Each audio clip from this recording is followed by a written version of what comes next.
Good afternoon, and I warmly welcome you all to our Science on Spare show at National Science Center. मैंने अपने show का नाम रखा है the sky beyond the sky. मेरा ये नाम रखने का रीजन ये है, when we look at the sky, what we usually see are the limited celestial body, that is the sun, the moon, stars, and sometimes some planets. These are limited celestial body, what we see. But there are many other celestial bodies present in our universe which we can't see with our naked eyes. So through the medium of this show, we will watch the various drama happening in our universe. So are you ready? Yeah. Let's start our journey to the universe. So ये first slide है, इसमें आप क्या देख रहे हैं? Our home galaxy, that is the Milky Way galaxy. This is basically spiral and this is the panoramic view of our home galaxy. It comprises of about 200 to 400 billion other stars. And इसी तरीके की about 100 billion galaxy हमारे universe में exist करती हैं. So we can say that we are just a tiny part of our universe. The bright yellow part we are watching in the middle of the slide are stars.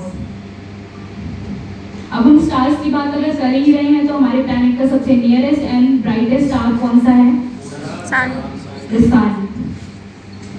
As we all know, the sun is continuously releasing energy in the form of heat and UV rays. The yellow flows coming out are due to the thermonuclear fusion in which the hydrogen ion is continuously converting into helium. इसी तरीके का same process hydrogen bomb के अंदर भी होता है। आपने नाम सुना होगा hydrogen bomb and atom bomb. Which one is more dangerous? Hydrogen bomb, क्योंकि उसके अंदर भी थर्मोन्यूक्लियर फ्यूजन होता है in which the two smaller nuclei combine to form a large nuclei and releases tremendous amount of energy. Atom bomb के अंदर nuclear fission reaction होता है जिसमें एक बड़ा न्यूक्लियस ब्रेक होता है टू स्मॉलर न्यूक्लियाई में, वो भी काफी एनर्जी रिलीज करता है, पर हाइड्रोजन बॉम्ब के अंदर सबसे ज्यादा अमाउंट में एनर्जी रिलीज होती है। As we all know, the sun is the ultimate source of energy. Why? Because plants make their own food by the process of photosynthesis in presence of sunlight, water and carbon dioxide. And जितने भी living being हैं हमारे अर्थ पे, वो सारे plant पे depend करते हैं डायरेक्टली और इनडायरेक्टली। और अगर सन नहीं होगा तो प्लांट्स भी नहीं होंगे, और अगर प्लांट्स नहीं होंगे तो हम भी जिंदा नहीं रह सकते। इसीलिए हम कहते हैं कि जो सन है वो अल्टीमेट सोर्स ऑफ एनर्जी है। The 99% of the mass of the solar system is inside the sun, and it is also the main component of our solar system. Our solar system is the family of 8 planets and the sun. हमें पता है जो सन का size है वो काफी huge है, उसके कंपैरिजन में प्लैनेट किस साइज के दिखते हैं ये दिखाने के लिए मेरे पास एक कंपैरिजन स्लाइड है। अगर हम मान लें जो हमारा सन है वो इस स्फीयर के बराबर which is 6 feet in diameter, इसके बराबर है, तो हमारे जो प्लैनेट है वो कुछ इस साइज के दिखेंगे। जैसा कि हम देख पा रहे हैं स्टार्टिंग के 4 प्लैनेट काफी छोटे दिख रहे हैं, about point size. Moving on to the very first planet of our solar system, that is Mercury. ये ब्लैक डॉट्स आप इसकी सरफेस पे देख पा रहे होंगे, दीज आर क्रेटर्स, जो कि किसी मेटियोर के सरफेस पे टकराने की वजह से फॉर्म होते हैं। There are many craters present on the surface of Mercury. एक इंटरेस्टिंग फैक्ट है मर्क्यूरी के बारे में, being the nearest to the sun, this is not the hottest planet of our solar system. Why? Exactly, because there is no atmosphere present on Mercury. अगर atmosphere होता है तो वो काफी थिन होता है, जिसकी वजह से सन से आने वाली रेज को ये ट्रैप नहीं कर पाता, उसको इसकी सरफेस पे टकरा के रिफ्लेक्ट बैक हो जाता है, जिसकी वजह से ये हॉटेस्ट प्लैनेट नहीं है। अगर ये हॉटेस्ट प्लैनेट नहीं है तो कौन सा प्लैनेट सबसे हॉटेस्ट है? Venus. The Earth means the morning and evening star and the brightest and hottest planet of our solar system. ये सबसे हॉटेस्ट प्लैनेट क्यों है? Exactly. The atmosphere it consists of the thick veil of clouds, and atmosphere consists of greenhouse gases like carbon dioxide and methane. Greenhouse gases वो gases होती हैं जो सन से आने वाली रेस को ट्रैप कर लेती हैं, उसको escape नहीं होने देती, जिसकी वजह से environment वार्मर होता है, और इसी की वजह से वीनस भी सबसे हॉटेस्ट प्लैनेट है हमारे सोलर सिस्टम का। एक इंटरेस्टिंग फैक्ट है वीनस के बारे में, जिस तरीके से हमारी अर्थ के ऊपर सन ईस्ट से राइज होता है एंड वेस्ट पे सेट होता है due to its rotation on its axis from west to east direction. तब वीनस के ऊपर जो सन है वो वेस्ट से राइज होता है एंड ईस्ट पे सेट होता है due to its rotation on its axis from east to west direction. Moving on to the next planet, that is the blue marble, our home planet the Earth. जिस तरीके से हमारे घर के बारे में हमें अबाउट सारी चीज़ें पता होती हैं, इसी तरीके से हमें अर्थ के बारे में भी मोस्ट ऑफ द थिंग्स पता है। 70% of the surface of earth is covered with water and rest 30% are land, forest and mountains etcetera. ये व्हाइट पैटर्न आप इसके मिडिल में देख पा रहे होंगे, these are clouds and the white part on the poles are glaciers. Earth ही एक ऐसा सोलो प्लैनेट है जिस पे लाइफ पॉसिबल है। क्यों? एग्जैक्टली, बिकॉज द गैसेस हैं वो अप्रोप्रिएट परसेंटेज में अवेलेबल होती हैं, एंड गैसेस जो हैं वो वाटर अपने ऑल 3 स्टेट में प्रेजेंट होता है, solid as in glaciers, liquid as in ocean, and gases as in cloud. अर्थ के ऊपर एक प्रोटेक्टिव लेयर होती है जिसको ओजोन लेयर कहा जाता है. This layer protect us from the various harmful rays that coming from the sun like UV rays, जो कि बहुत हार्मफुल होती है हमारे लिए. ये जो पिक्चर आप अर्थ की देख रहे हैं, this is the real picture of the earth, जो कि मल्टीपल एंगल से मल्टीपल टाइम में मल्टीपल पिक्चर्स को मर्ज करके 2002 में नासा ने रिलीज किया था. Moving on to the next planet, that is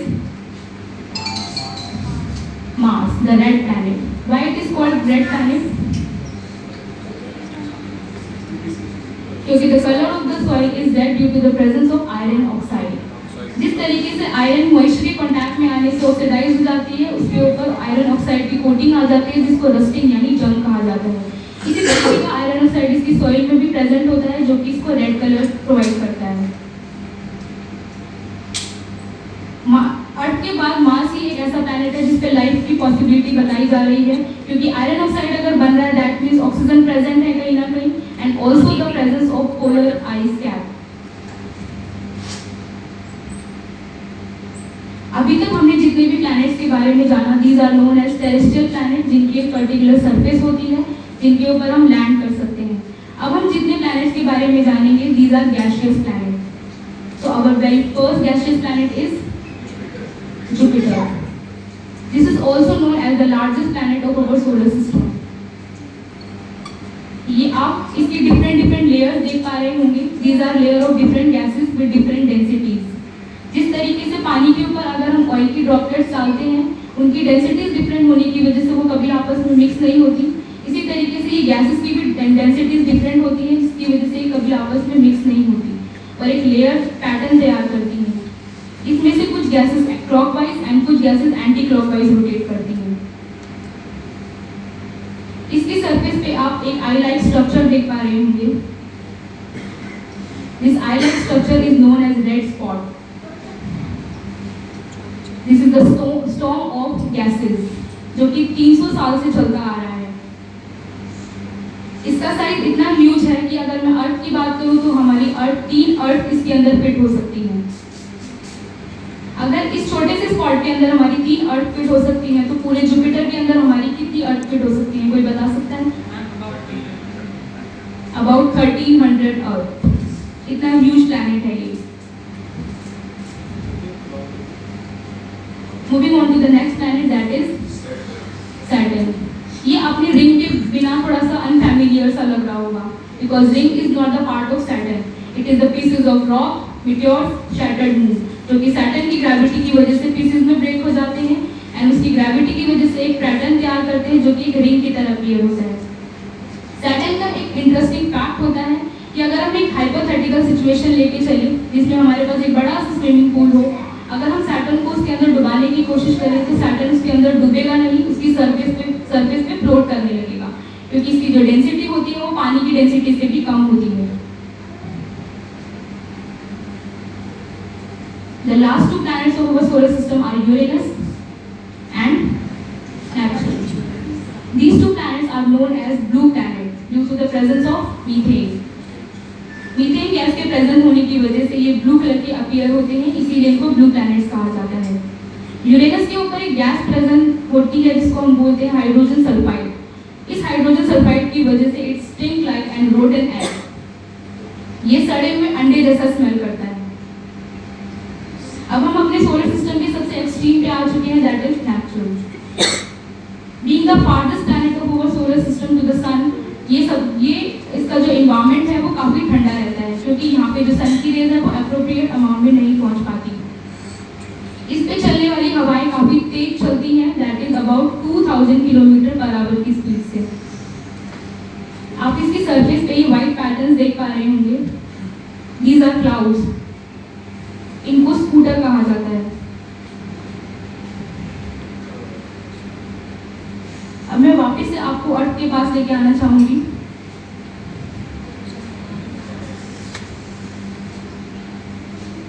What is this? Moon, our Earth's natural satellite. आप में से कोई बता सकता है इसका साइंटिफिक नेम? लूना. हैं जिनके अपने मून्स होते हैं, उनकी नेशनल सैटेलाइट को हम मून के नाम से जानते हैं, अर्थ की नेशनल सैटेलाइट को हम लूना के नाम से भी जानते हैं। Can you name a planet which have large number of moon? It's Saturn with 82 moons. इसकी सरफेस पे आप ये ब्लैक डॉट्स देख पा रहे होंगे, दीज आर क्रेटर्स, जो कि किसी मेटेओर के इसके सरफेस पे टकराने की वजह से फॉर्म होते हैं। मून की अपनी खुद की कोई लाइट नहीं होती, ये सन से आने वाली लाइट को रिफ्लेक्ट करके हमें शो करता है।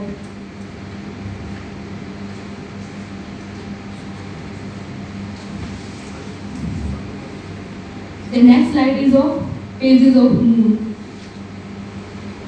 हर 28 डेज के अंदर मून अपने अलग अलग फेजेस चेंज करता है, from crescent to new moon to full moon.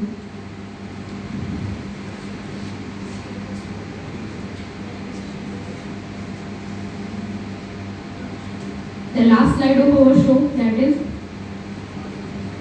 आप बता सकते हैं मूविंग ग्रीन डॉट्स क्या है? Aeroplanes. These are aeroplanes. This is the slide of air traffic. हम लोगों में से बहुत लोगों को लगता होगा कि हम अगर किसी दूसरी जगह पे जाएंगे तो बाय एयर बहुत जल्दी पहुंच जाएंगे क्योंकि कम ट्रैफिक होता है। ऐसा कुछ नहीं है, जितना ट्रैफिक लैंड पे है उससे कहीं ज़्यादा एयर में है। कहीं पे भी जगह खाली नहीं है, भाई हर जगह भी है। That's it for the show. Hope you like the show. Thank you very much. Have a nice day.